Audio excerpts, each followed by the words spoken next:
Lesson number 5, theorem number 4। Lesson 5 है, theorem number 4। आइए इसको प्रूव करते हैं। पहले हम स्टेटमेंट को डिस्कस करेंगे, उसके बाद फिर जो बाकी स्टेप्स हैं वो परफॉर्म करेंगे। The opposite angles of any quadrilateral inscribed in a circle are supplementary। अब सिचुएशन ये होती है कि अगर कोई क्वाड्रिलैटरल है तो वो इंस्क्राइब कर रही है सर्कल के अंदर, तो उसके जो अपोजिट एंगल्स होंगे हमने प्रूव करना है कि वो दोनों क्या होंगे, सप्लीमेंट्री होंगे। सप्लीमेंट्री होने का मतलब ये है कि दोनों जो अपोजिट एंगल्स का सम होगा 180 डिग्री होगा। डायग्राम को देखें जरा। सर्कल है हमारे पास ए बी सी डी, एक क्वाड्रिलैटरल है। ये चारों जो इसके वर्टिसेस हैं वो सर्कल के सर्कमफ्रेंस पे लाई कर रहे हैं। इसका मतलब ये हुआ कि एक साइक्लिक क्वाड्रिलैटरल है। ये बात हमने माइंड में रखनी है। और angle A, angle B, angle C, angle D, इसके 4 एंगल्स हैं। हमें गिवन क्या है, हमें गिवन ये है क्वाड्रिलैटरल है।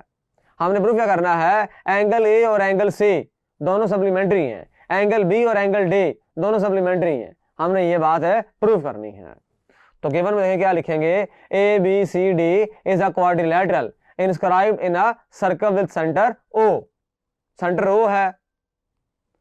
अच्छा, क्या करेंगे प्रूफ, जो मैंने बताया आपको कि एंगल ए और एंगल सी दोनों सप्लीमेंट्री हैं, एंगल बी और एंगल डी दोनों सप्लीमेंट्री हैं।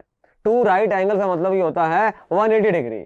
यहां हमें बात अंडरस्टैंड करनी चाहिए कि इसका मतलब होता है 180 डिग्री, और यहां इसका मतलब होता है 180 degree.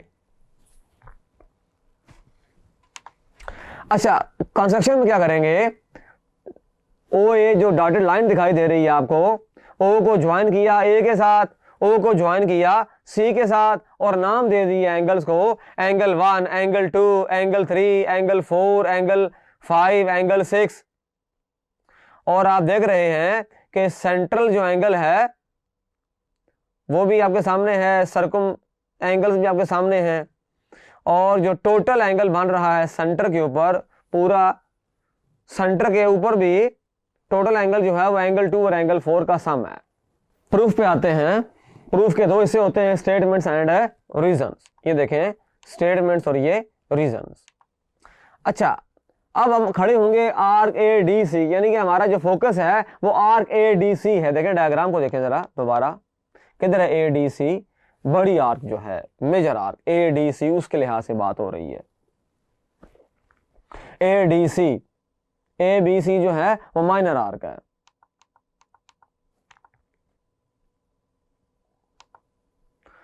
Angle 2 is the central angle. देखें जरा डायग्राम को देखें, बिल्कुल ठीक है, एंगल 2 सेंट्रल एंगल है, और ये हमें बिल्कुल क्लियर बात है कि 180 से वो बड़ा है। तो उसके जो कॉरस्पॉन्डिंग सर्कम एंगल्स हैं वो कौन कौन से हैं वो भी देख लें। एंगल बी जो है वो सर्कम एंगल है। एंगल 2 अगर सेंट्रल एंगल है तो एंगल बी सर्कम एंगल है।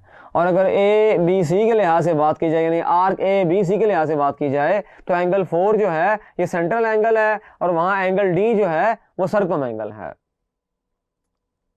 डिपेंड करता है किसके कॉरस्पॉन्डेंट से बात हो रही है, किसके रेफरेंस से बात हो रही है।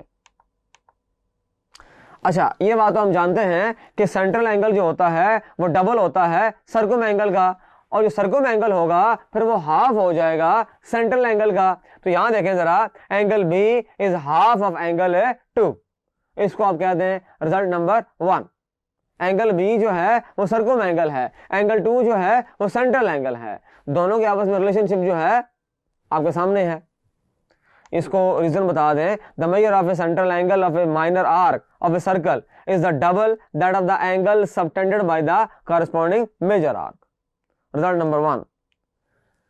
अच्छा, अब आपने फोकस करना है जो माइनर आर्क है ए बी सी, उसके लिहाज से। आप डायग्राम में देख रहे हैं कि वहां पर एंगल 4 जो है वो सेंट्रल एंगल है, और एंगल डी जो है वो सर्कम एंगल है। Angle 4 is central angle, diagram को देख लें, और एंगल बी जो है वो सर्कम एंगल है।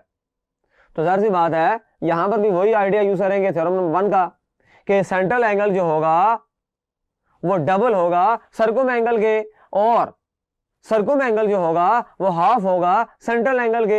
ये आइडिया हमने यहां पर लिख दिया और जस्टिफाई भी कर दिया। इसको आप कहते हैं रिजल्ट नंबर 2। रिजल्ट नंबर 1 और रिजल्ट नंबर 2 को ऐड कर दें। लेफ्ट हैंड साइड है लेफ्ट हैंड साइड में ऐड होंगी, और राइट हैंड साइड है राइट हैंड साइड में ऐड होंगी। यहां देखें जरा, इस तरह से है, तो 1 over 2 कॉमन ले लें, एंगल 2 प्लस एंगल है 4 आ गया। अच्छा, डायग्राम में देखें जरा कि एंगल 2 और जो एंगल 4 है वो देखें, डायग्राम में इस तरह से है कि ये एक सर्कल बन रहा है, तो इसका जो सम होता है सर्कल का तमाम एंगल जो बनते हैं या जो टोटल डिग्री होता है वो 360 डिग्री होता है। इसका मतलब ये हुआ कि ये बनेगा 360 degree.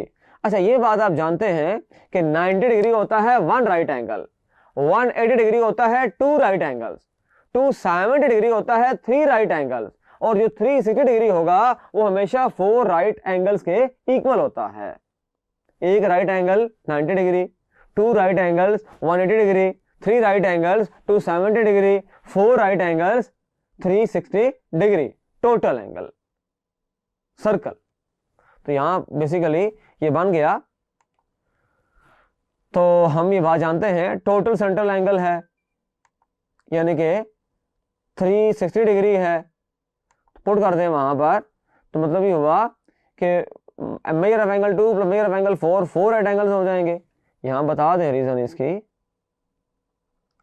Because 360 degree is equal to 4 times of 90 degree, यानी कि 4 times of right angles, 4 right angles equal होगा।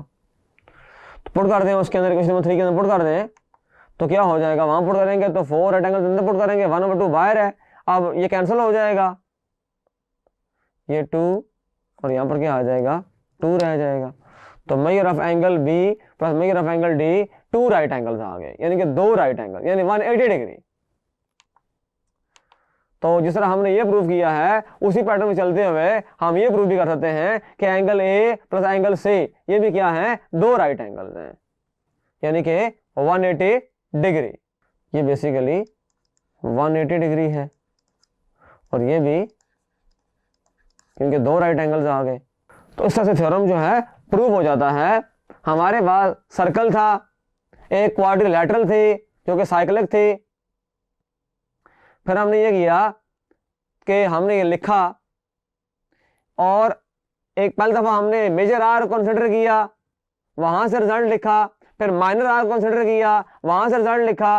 रिजल्ट लिखते हुए हमने आइडिया यूज किया सेंट्रल एंगल का और सर्कम एंगल का जो होती है रिलेशनशिप, यानी कि central angle is double of circum angle is half of central angle. हमने रिजल्ट कंबाइन किया, सिंप्लीफाई करते गए। हम ये बात जानते हैं कि 1 राइट एंगल क्या होता है, 2 राइट एंगल्स क्या होते हैं, 3 राइट एंगल्स क्या होते हैं, और 4 राइट एंगल्स है क्या होते हैं। टोटल जो सेंट्रल एंगल होता है वो होता है 360 डिग्री का, यानी कि 4 राइट एंगल्स। सिंप्लीफाई किया, रिजल्ट आ गया। कुछ करोलरीज हैं थ्योरम 1 में से। पहली करोलरी है, इन इक्वल सर्कल्स और in the same circle if 2 minor arcs are equal then angles inscribed by their corresponding major arcs are also equal। अगर 2 इक्वल सर्कल हैं या एक ही सर्कल की बात अगर हो रही है, उसके दरमियान में 2 माइनर आर्क्स अगर इक्वल हैं, अगर 2 इक्वल सर्कल्स हैं, उनके 2 माइनर आर्क्स इक्वल हैं, तो उनके जो कॉरेस्पॉन्डिंग एंगल्स होंगे तो वो एंगल्स क्या होंगे, इक्वल होंगे। और अगर एक ही सर्कल है उसके अंदर 2 माइनर आर्क्स इक्वल हैं, तो उनके कॉरेस्पॉन्डिंग जो सर्कम एंगल्स होंगे वो भी क्या होंगे, इक्वल होंगे। इन इक्वल सर्कल्स और in the same circle 2 equal arcs subtend equal angles at the circumference and vice versa. अगर 2 इक्वल सर्कल्स हैं और उनकी दोनों जो आर्क्स हैं, कोई भी 2 आर्क्स अगर वो इक्वल हैं, तो वो इक्वल एंगल सबटेंड करेंगे सर्कमफ्रेंस के ऊपर। अगर एक ही सर्कल है उसके अंदर दो माइनर आर्क्स या मेजर आर्क, कोई भी दो इक्वल आर्क्स हैं, तो वो दोनों भी सर्कमफ्रेंस के ऊपर है इक्वल एंगल्स है सबटेंड करेंगे। तो ये था थ्योरम नंबर 4, इसको हमने प्रूव कर लिया। मुझे पूरा यकीन है कि इस चैप्टर नंबर 12 के जो 4 थ्योरम्स हैं वो आपको अच्छे अंदाज में समझ आ गए हैं।